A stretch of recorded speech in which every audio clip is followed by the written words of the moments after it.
मोहनचा प्रवास बालपणापासून बुद्धिमत्तेपर्यंत.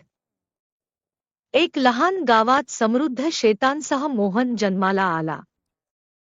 सुरुवातीपासून त्यात दयाळूपणा आणि बुद्धिमत्ता दिसली. साधे शेतकरी पालकांनी त्याला रुद्राक्ष माळेने सजविले, नशीब मोठे वाटले. मुलपणी मोहन मदतीला उत्सुक. तो फळे आणि भाज्यांचे टोपल्या उचलत वयोवृद्धांना मदत करून आनंदाने कामात भाग घेत असे. करुणेमुळे त्याला गावात प्रिय. त्याचे आवडते क्षण मोठ्या वडाच्या झाडाखाली बुढ्यांच्या कथा ऐकत घालवले. तो लहान मुलगा म्हणून वाढल्यावर मोहनने वेदशिक्षण सुरू केले. त्या वडाच्या झाडाखाली बसून त्याने एका शहाण्या गुरूंकडून पवित्र शास्त्रे शिकलो.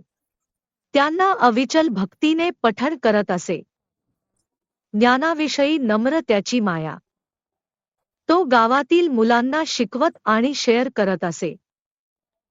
किशोरवयात मोहन शेतात काम करत पारंपरिक शेतीच्या तंत्रे तामझाम करून हातात हल आणि ठाम निश्चयाने कुटुंबाचे पिके वाढवले. माती फक्त उत्पन्नाचा स्रोत नव्हती, ती पवित्र होती आणि आदराने वागविला.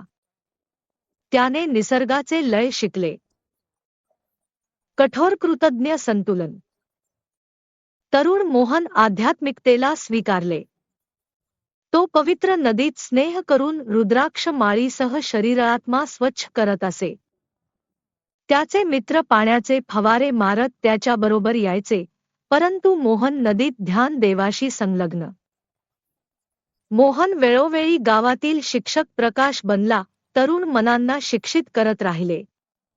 त्यांमध्ये अनुशासन, दयाळूपणा आणि विश्वास यांची मूल्ये रुजवत तो इतरांची सेवा करण्यास आपले जीवन समर्पित करत असे. गावात कुणीही भुकेने त्रस्त होणार नाही म्हणून त्याने अन्न वितरणाचे आयोजन आणि प्रेमाने जेवण पुरवले. वर्षे गेली. मोहन सुंदरपणे वय घेतले. दाढी राखाडी, काम आणि प्रार्थनेने हात कठीण झाले.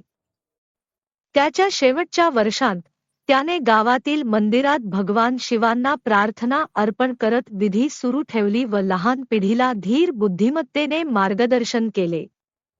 तो फक्त मोहन नव्हता, आदरणीय ऋषी आणि संरक्षक होता. परंपरेचा दीपस्तंभ म्हणून. तो शेवटी जग सोडला. गावक्यांनी दुःख व्यक्त केले. सेवा, भक्ती, बुद्धिमत्तेचे जीवन साजरं केलं. मोहनचा बालकापासून ज्येष्ठ होईपर्यंत प्रवास गावात किंवदंती. त्याच्या शिकवण्या लोकांच्या हृदयात कायम राहतात. त्याचा आत्मा वडाच्या पानात आणि नदीच्या पाण्यात सदैव आहे.